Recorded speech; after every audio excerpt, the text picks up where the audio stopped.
पत्नी का पति के ऊपर क्या क्या राइट होता है, क्या क्या क्लेम कर सकती है। जी हाँ, इन अधिकारों की बात यदि हम करें तो इस वीडियो में आपको पूरी जानकारी देने का मेरा रहेगा आपको प्रयास। नमस्कार, आपने शुरुआत की है अशोक पांडे के साथ। अगर आपको जानकारी पसंद आए, अंत में लाइक और सब्सक्राइब चैनल को जाने से पहले ज़रूर कर दें। चलिए हम बात करते हैं पत्नियों का पति की, चाहे हम संपत्ति की बात करें या जीवन की बात करें, उनका क्या अधिकार होता है। इस मुद्दे पर हम विशेष तौर पर कर रहे हैं चर्चा। कानूनी तौर पर देखा जाए तो सबसे पहले जो ज़रूरी बात आ जाती है वो एक लीगल रिकॉग्निशन की बात आती है। मतलब जो कानून है वो आपको पत्नी या पति का जो मान्यता प्रदान कर रहा है, यही सबसे बड़ी बात होती है। इसके बाद में जो दूसरी इंपॉर्टेंट बात है वो ये कि बच्चे, आप लेजिटिमेसी ऑफ चाइल्ड को चैलेंज फिर कर सकोगे हमेशा। मतलब बच्चों का फिर कानूनी तौर पर क्या अधिकार रहेगा। अगर आपने शादी नहीं करी तो बहुत सारे कॉम्प्लिकेशन आएंगे। हो सकता है समाज आपके रिश्ते को भी एक्सेप्ट ना करे, लेकिन अगर आपने शादी कर ली, कानूनी तौर पर अगर आपने शादी कर ली तो कानून तो आपको मान्यता देता ही देता है, साथ में समाज को भी मान्यता देनी पड़ती है। इस वजह से शादी एक आवश्यक है।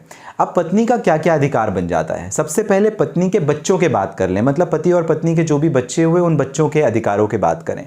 प्रॉपर्टी का राइट, उनके भरण पोषण का राइट, उनके एजुकेशन का राइट, उनकी जो परवरिश हो रही बड़े से लेकर छोटे से लेकर के बड़े तक, वो पूरी की पूरी रिस्पॉन्सिबिलिटी जब तक उनकी पढ़ाई चल रही है वो पिता देखेगा या माँ देखेगी।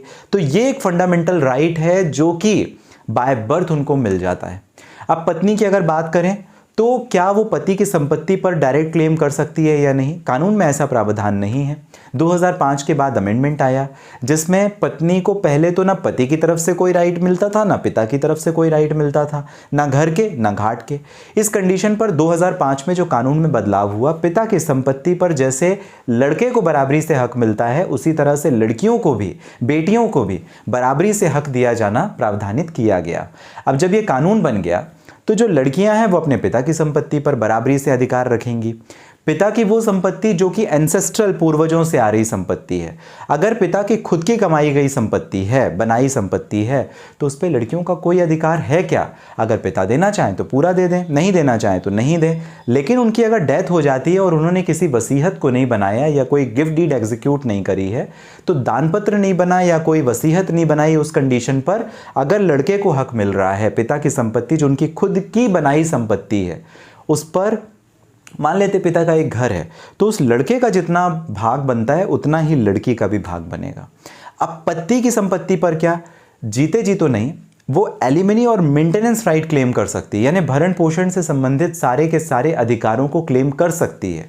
राइट टू रेसिडेंस क्लेम कर सकती है। मतलब महिला को ज़बरदस्ती पुरुष या पति के घर से बाहर नहीं निकाला जा सकता। अगर पति का घर नहीं भी है, शादी के बाद में लड़की सास ससुर के साथ में अपने पति के साथ एक जॉइंट फैमिली में रह रही थी, वहां से भी उसे नहीं निकाला जा सकता। ये भी उसका एक लीगल राइट है और इसे कहते हैं right to residence. Right to residence भी बन जाता है, वो जब तक है तब तक उस घर में रह सकती है, उसे कानूनी तौर पर नहीं निकाला जा सकता जब तक कि कोर्ट स्पेसिफिक कुछ ऑर्डर ना कर दे। उसके लिए अलग कंडीशंस होती हैं। तो पहला तो आपका रेसिडेंशियल राइट हो गया। दूसरा आपका फादर की प्रॉपर्टी वाला राइट मैंने एक्सप्लेन किया। तीसरा पति की संपत्ति पर तो क्लेम नहीं है, लेकिन पति से मेंटेनेंस और एलिमनी का राइट आपका बन जाता है, भरण पोषण का या जो एक मुश्त जो राशि मिलती है उसके ऊपर। अब मान लेते हैं पति की डेथ हो जाती है, आपने शादी करी 30 की उम्र में, 5 साल आप साथ में थे, पति की डेथ हो गई, तो जो नॉमिनी बनेंगे वो मैक्सिमम अगर गवर्नमेंट या सेंट्रल या स्टेट गवर्नमेंट की नौकरी पति कर रहा था तो वहाँ पे नॉमिनी आप बनेंगे। वाइफ को सारे लीगल राइट्स एंटाइटलमेंट मिलते हैं। किससे related, social security, pension, worker compensation, disability benefits, या जो भी आप एक मुआवजे की रकम की बात करें या घर या प्रॉपर्टी से संबंधित बात करें, उस पर फिर आपका अधिपत्य हो जाता है। इसका मतलब ये नहीं कि आप अपने पति को मार डालें।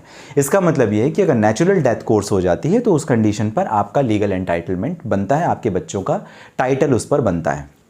एक और विशेष बात, अगर आप लंबे समय तक अपने पति के साथ में रहते हैं, वहाँ पर आपको पेंशन एंड सिक्योरिटी बेनिफिट्स भी मिलते हैं।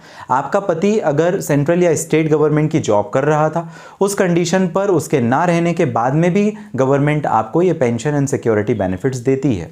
पति ने पूरे जीवन भर कोई संपत्ति बनाई और उसमें अगर पत्नी का भी नाम है, जैसे मान लीजिए मैंने कोई घर खरीदा या फ्लैट खरीदी, दुकान खरीदा, मकान खरीदा, कुछ भी खरीदा, इस खरीदने के दौरान मैंने अपनी पत्नी को 50% लीगल राइट दिया था। मतलब दो उस पर जो ऑनर्स हैं उसके नाम मेंशन है, पहला मेरा, दूसरा मेरी पत्नी का, हम दोनों का उस पर आधा आधा हक होगा।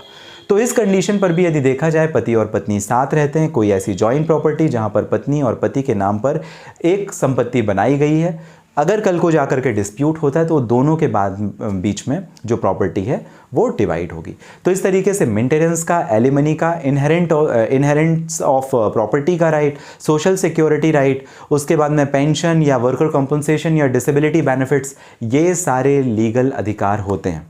पति से झगड़ने का भी आपका एक अधिकार है, ये आपका फंडामेंटल राइट है जो मैं बताना भूल गया। आपको जानकारी कैसी लगी मुझे जरूर कमेंट बॉक्स में मेंशन कीजिएगा। साथ ही साथ अगर आपको कानून से संबंधित जानकारियां इस चैनल के माध्यम से यदि पसंद आती है, सब्सक्राइब जरूर कर दें। ढेर सारे, बहुत सारे आपको वीडियो मिलेंगे जहां पर आप कानून के बारे में जानेंगे, समझेंगे, सीखेंगे, आपके काम आने वाली चीजें। मुझे बात करना चाहते हैं, इस वीडियो को डिस्क्रिप्शन में डिटेल लिंक है जहां से डायरेक्ट अपॉइंटमेंट बुक करके हो जाएगी आपकी और मेरी बात। मिलेंगे अगले वीडियो में, तब तक के लिए नमस्कार।